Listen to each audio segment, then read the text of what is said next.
Hello बच्चों, आप NEET 2021 के लिए केमिस्ट्री का रिवीजन कैसे करेंगे उसके लिए कंप्लीट शेड्यूल मैं आपके लिए लेकर आया हूं बच्चों।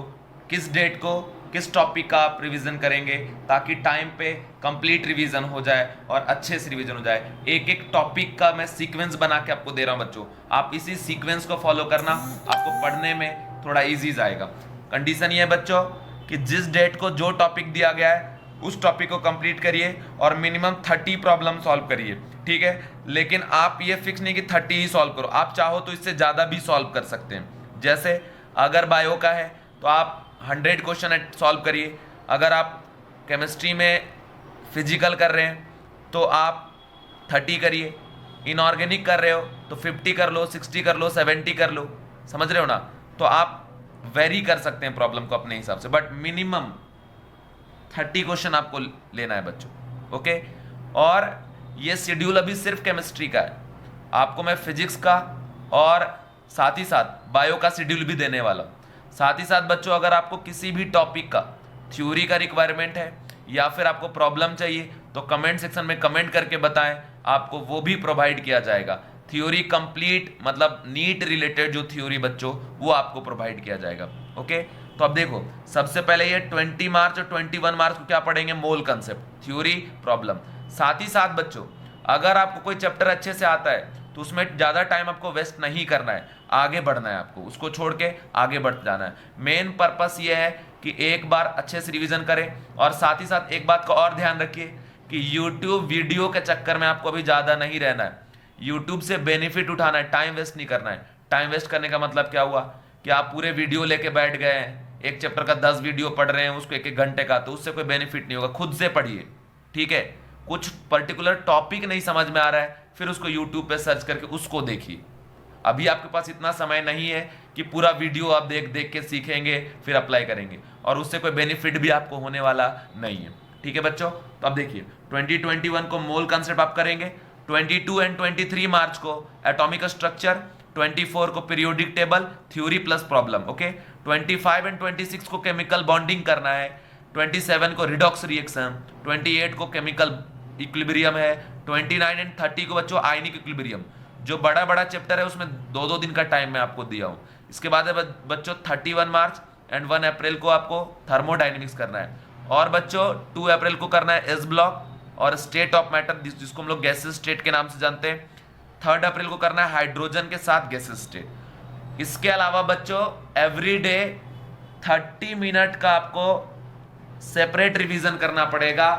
इस 30 मिनट में आपको क्या करना है कि रैंडमली किसी भी चैप्टर को उठाना है और उस चैप्टर के फॉर्मूला को रिवाइज करना है, क्विक रिवीजन करना है, शॉर्ट नोट्स रिवाइज करना है, और ये 30 मिनट एवरीडे होना चाहिए। और ये टॉपिक आप अपने हिसाब से सिलेक्ट करें जो इस सीक्वेंस का नहीं होना चाहिए, आप अपने मर्जी से। जैसे आप मान लो 3 अप्रैल को पढ़ रहे हो तो आप उस दिन पीरियोडिक टेबल का क्विक रिवीजन कर लिए, उस दिन केमिकल बॉन्डिंग रिवीजन कर लिए, किसी और दिन एटॉमिक स्ट्रक्चर का फॉर्मूला रिवाइज कर लिए, किसी और दिन मोल कंसेप्ट रिवाइज कर लिए, किसी दिन रिडॉक्स रिवीजन कर लिए। मतलब पर्टिकुलरली जिस डेट का वो टॉपिक तो आप पढ़े ही, लेकिन एक्स्ट्रा साथ में पीछे का रिवीजन चलते रहना चाहिए। समझ रहे मेरी बात? ओके, आगे बढ़ते हैं बच्चों। और अब डेट आ गया 4 अप्रैल। अब यहां देखिए इस दिन आपको पढ़ना है पी ब्लॉक का 13 14, 5 को पढ़ना है पी ब्लॉक का 16 17, 6 को पढ़ना है पी ब्लॉक का ग्रुप नंबर 18।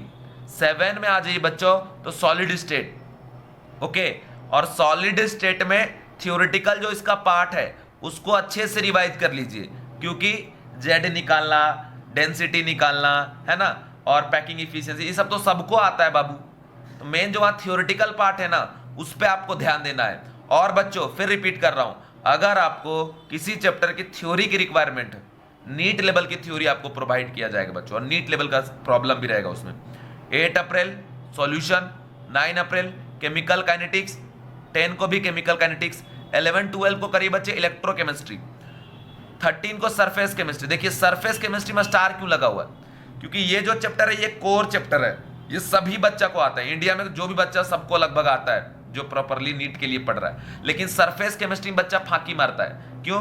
क्योंकि पढ़ने में बहुत मेहनत लगता है, याद नहीं होता तुरंत, इसको सब छोड़ देता है। तो यही जो क्वेश्चन है बच्चों ये रैंक डिसाइड करेगा जो सरफेस केमिस्ट्री से आ रहा है, ठीक है। क्योंकि आपको नीट में 150 प्लस तो चाहिए ही ना केमिस्ट्री में, उसके लिए आपको ये चैप्टर आना चाहिए।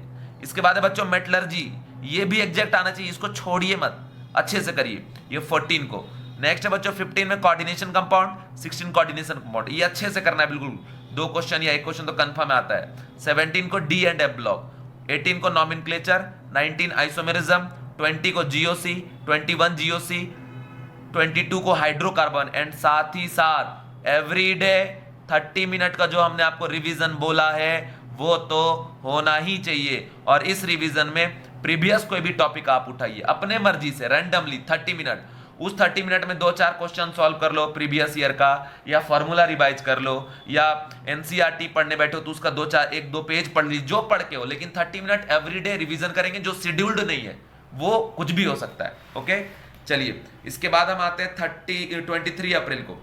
अब इसमें देखिए हाइड्रोकार्बन है, 24 को अल्काइल हैलाइड, 25 को अल्काइल हैलाइड करना है, 26 अल्कोहल फिनोल ईथर, 27 भी अल्कोहल फिनोल ईथर, 28 भी सेम, 29 और 30 को बच्चों एल्डिहाइड कीटोन करना है, 1 और 2 को करना है में आपको कार्बोक्सिलिक एसिड, 3 को करना है नाइट्रोजन कंटेनिंग कंपाउंड, 4 को भी नाइट्रोजन कंटेनिंग कंपाउंड, और बच्चों 5 और 6 जो है ये भी नाइट्रोजन कंटेनिंग कंपाउंड। 7 जब आप आ जाएंगे तो बायोमोलिक्यूल, और अगेन इसमें स्टार हमने लगा दिया है क्योंकि बायोमोलिक्यूल से एक क्वेश्चन आएगा और बच्चा इसको छोड़ता है, लेकिन आप वैसे भी बायो के स्टूडेंट हो तो इसको आप अच्छे से कर लीजिए, ठीक है। 8 को भी बायोमोलिक्यूल, ध्यान से पढ़िएगा की थ्योरी, ठीक है। उसके बाद है बच्चों 9 को इन्वायरमेंटल केमिस्ट्री, ओके। फिर आप आ जाइए 10 में सेम यही करिए, 11 में केमिस्ट्री इन एवरीडे लाइफ करेंगे आप बच्चों। एंड उसके बाद जो आखिरी एक टॉपिक आपको करना है वो करना है बच्चों 12 को करना है पॉलीमर। देखो बायोमोलिक्यूल रिपीट हो गया, इसको छोड़ो, यहाँ पे पॉलीमर कर लेना है, ये एक एक चीज। अब बच्चों रिवीजन के वक्त आपको ध्यान देना है कि जब आप रिवाइज करें तो हर चैप्टर में कुछ टॉपिक ऐसे होते हैं जो हमको बहुत मजा नहीं आता पढ़ने में, उसको हम पलट के तुरंत खत्म कर देते, तो अरे भाई वो तो सबको दिक्कत दे रहा है, तो उसी को अच्छे से पढ़ोगे तब ना सिलेक्शन होगा। इजी टॉपिक तो सभी बच्चे पढ़ रहे हैं, तो आपको अगर सिलेक्शन चाहिए तो ऐसे टॉपिक आपको और अच्छे से पढ़ने पड़ेंगे जो दिक्कत देता है, समझ रहे हो मेरी बात। जैसे इक्विलिब्रियम, केमिकल इक्विलिब्रियम आप जाते हैं, केपी केसी सबको पता है, क्यू सबको पता है, लेकिन वहां एक डेंसिटी का जो फॉर्मूला है, ऑब्जर्व और एक्सपेरिमेंटल, समझ रहे हो, थ्योरेटिकल और ऑब्जर्व, वो जो फॉर्मूला है वो फॉर्मूला में सबको दिक्कत होता है, तो उसको ध्यान देना है, ली चटलियस प्रिंसिपल, उस पर फोकस करना है, समझ रहे हो। एंड उसके बाद बच्चों 14 से लेके 20 तक में फिर से आपको इसी जो भी चैप्टर आपने रिवाइजन कर लिया, पूरा पढ़ लिया, उसमें जो चैप्टर में कुछ दिक्कत अगर आपको है तो उस चैप्टर को उठा के वापस से यहां पर आपको रिवीजन करना है। और साथ में बच्चों आपको आपका जो टेस्ट शेड्यूल होगा आपके कोचिंग का वो तो आप देंगे ही, या जो भी आपने टेस्ट सीरीज लगवाया वो तो साथ में आपका चल ही रहा है। तो बच्चों अगर आप इस सीक्वेंस को फॉलो करते हैं तो बहुत बेनिफिट होगा। तो मतलब 20 मई तक आपके पास ये पूरा सिलेबस कवर हो जाएगा। फिर इसमें भी अगर कोई दिक्कत है तो आपके पास टाइम है सफिशिएंट कि आगे फिर से उसको स्ट्रॉन्ग कर सकते हैं। लेकिन जो चैप्टर आप एक बार पढ़ लिए उसका अच्छे से पर्टिकुलरली बार बार रिवीजन होते रहना चाहिए। और उसके लिए बच्चों आपको 30 मिनट का टाइम एक्स्ट्रा रखना है या 20 मिनट का टाइम अलग से रखना है, जिसमें फिक्स है रिवीजन ही करेंगे और कुछ नहीं करेंगे, क्योंकि हम एक साथ पढ़ते जा रहे हैं आगे भूलते जा रहे हैं, कोई फायदा है नहीं। लेकिन ये रिवीजन अगर साथ में रखते हैं बच्चों तो जो पीछे पढ़ते जा रहे हो वो हर वक्त आपके लिए प्रिपेयर रहेगा, आप हर वक्त उस टॉपिक को लेकर कॉन्फिडेंट रहेंगे। और एक बात बच्चों आपको मैं फिर बता रहा हूं, YouTube से आपको भी बेनिफिट उठाना है, पूरा चैप्टर उठा के देखना नहीं है आपको, जो आप खुद से पढ़ेंगे वही आपको काम आता है। और पढ़ते वक्त जो टॉपिक आपको नहीं समझ में आ रहा है उस टॉपिक को सर्च करिए YouTube पे और उसको आप देखिए, तब आपको बेनिफिट होगा माय डियर स्टूडेंट। सेम ऐसा ही शेड्यूल में आपको बायो एंड फिजिक्स का भी देने वाला हूं, तो आप वेट करें उसके लिए।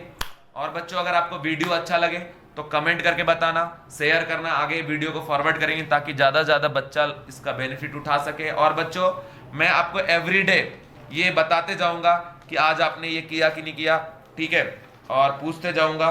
15 मिनट का जो शॉर्ट वीडियो है उसमें आप उसमें रिप्लाई करते जाना, जैसे मैं 20 को पूछूंगा।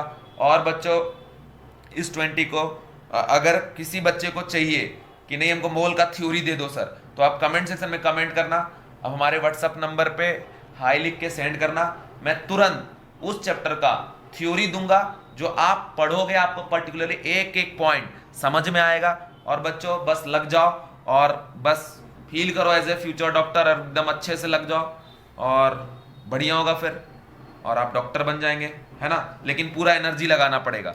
ये 2-3 महीना आप इस कदर पढ़ो बच्चों जितना आपने पहले कभी नहीं पढ़ा। मतलब समझ लो 10-12 साल का जो मेहनत है बच्चों, उसी का आउटपुट अभी आने वाला है, इसलिए पूरा एफर्ट लगा दीजिए। बाय बाय बच्चों।